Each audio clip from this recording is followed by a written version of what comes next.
Yeah, so we've been working on the We Deserve project, which is being done by Transgender Victoria with Drummond Street Services. As mentioned, it is a family violence prevention project aimed specifically in trans and gender diverse communities. I'm just trying to... We also, there's three of us on the team, Diane Cass, and also who some of you would know through other primary prevention practice, is part of the We Deserve project. No, wrong way. No.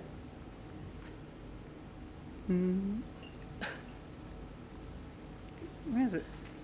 Robin has many skills, usually IT as well. No. Second slide? Yeah. No, it's not working in there. Or we just look at you, give you a wink. Give me a wink, yeah. Yeah. Yeah, cool. Wink. No. Let's just make a start. So the objectives of the We Deserve project are to build knowledge around primary prevention initiatives specifically for trans and gender diverse communities. And so just building on, I guess, what Claire and many people have already acknowledged today, is that there is a lack of research around what the drivers are for family violence towards trans and gender diverse people and communities. And so this project has been developed with a co-production model, saying, well, given this lack of evidence, the best place for us to go is to talk to trans and gender diverse people themselves.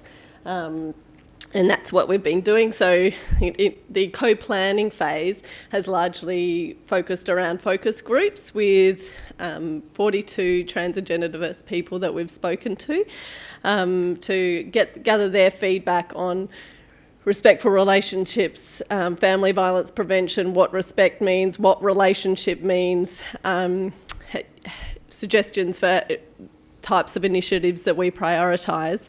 And that process has been a key part of my role. And the next part of is largely the development of the initiatives and implementation as a co-development and co-design, all the way working with trans and gender diverse people in different structures through the process, is largely being led by Transgender Victoria. So that's kind of how our partnership has worked.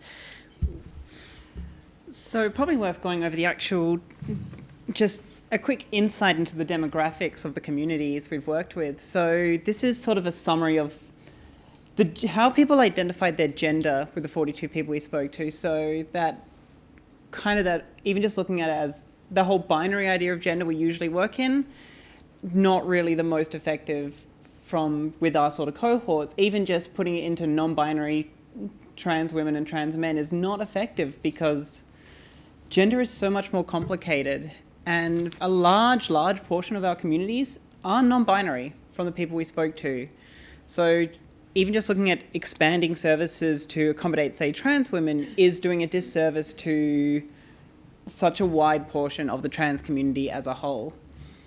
And with the and also when it comes to sexuality, the trans community, this is why this project has started with, we were looking at transgender specific family violence prevention, because trans people are part of every part of that LGBTI as well. So this is just a breakdown, this is just how people identify their sexuality, and it's complicated. It's way more complicated than we even usually think about sexuality.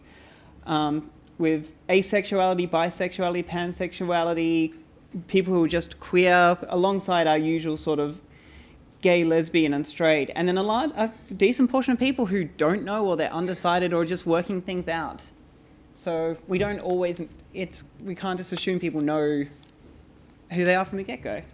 The other thing I'd just like to highlight about this particular site is it's about breaking open the acronym. It's like, trans people also represent so many of the other people within that acronym. So it's not, it's much more complicated and less siloed than the, easy way to interpret the LGBTIQ over there. Yeah. Exactly. And so we're also looking at, so this is the sort of ages as well of the people we did speak to. Now, do note as well with this project, and also our demographics as a whole, is these the people that we managed to reach out to and get involved in that focus group process, which is not going to include everyone, is also dependent on who's engaging with services, who's connected, who's looking out for this sort of work, and who's comfortable coming to a focus group to be involved with this sort of conversation. So these are, with all these statistics, they are just an idea, but it shows you how diverse the sort of the communities are, and I like to emphasize communities instead of community. And these are also our other demographics as well. Large portions of our community, look, neurodiversity is very, very common within the trans and gender diverse community, which is something we need to understand. We need to be able to account for when doing this prevention work in this space. How is it accommodating for neurodiverse people? How is it accommodating for people with disability? How is it accessible for parents or people with experiences of sex work, or for people of colour communities, as well as our Aboriginal and Torres Strait Islander communities as well. And again, with these data, it is who we manage to speak to and who is engaging with services. With our limits of, say, Aboriginal or QTPOC communities, those are things we've highlighted that we need to find better ways to reach and communicate with those communities with work in the future, because those communities exist and are strong, and we need to get more connections with them.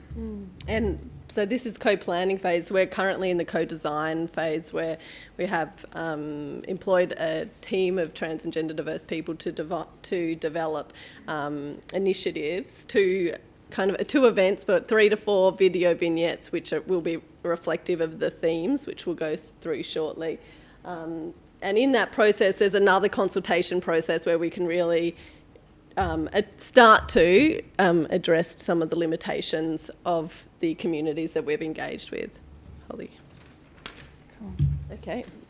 Quickly touch on our key themes. Quickly touch on a couple of the key themes, which are informing the initiatives and may give you some further thinking for, I guess, the primary prevention practice that you're engaged with. Liberal forms of relationships. I think Hillary's kind of already touched on some of this as well. So going beyond, heterosexual relationships, of course, but like people talking about intimate relationships, platonic relationships, polyamorous relationships, as well as, of course, the family stuff that we hear about, but lots of conversation about family of choice and family of origin as well.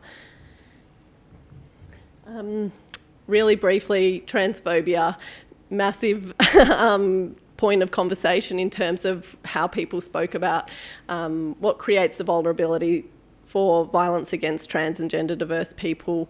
This really creates the conditions in which violence can occur, and you would definitely add it to an important form of oppression for us all to be considering in the design of our prevention practices.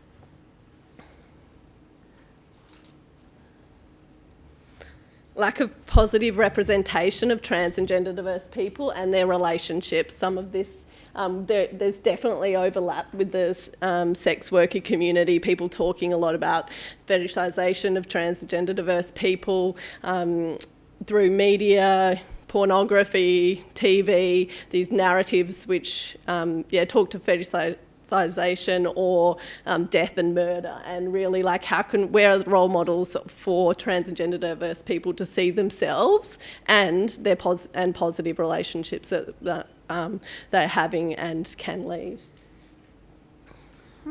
Yeah. And also just another point again, this rigid and binary gender roles, identities and narratives, we need to stop thinking of these ideas as solid, rigid things and expand our understanding of trans people as people with complexity. And I think the point in terms of intersection with people, violence against women, where there is a large focus on the rigid gender roles, identity stereotypes, is to really think about the binary that still exists in those conversations. That's where we, in terms of ensuring our initiatives engage with trans and gender diverse communities, we really need to have self-reflection as well as systematic organisational reflection on how do our services, how do our programs feed into this binary of male, female, even if it's breaking down qualities or personality types or whatever, that we like to create this binary, and we're excluding a lot of trans and gender diverse people when we do that. Yeah, and that's for summary. That was the last one. Yeah, so that I think we've kind of tried to touch on these key points, but ensuring, of course, that our initiatives, as many others have said, engage with trans people in the process of what we're developing as well. Yeah. Thank you. Thank you.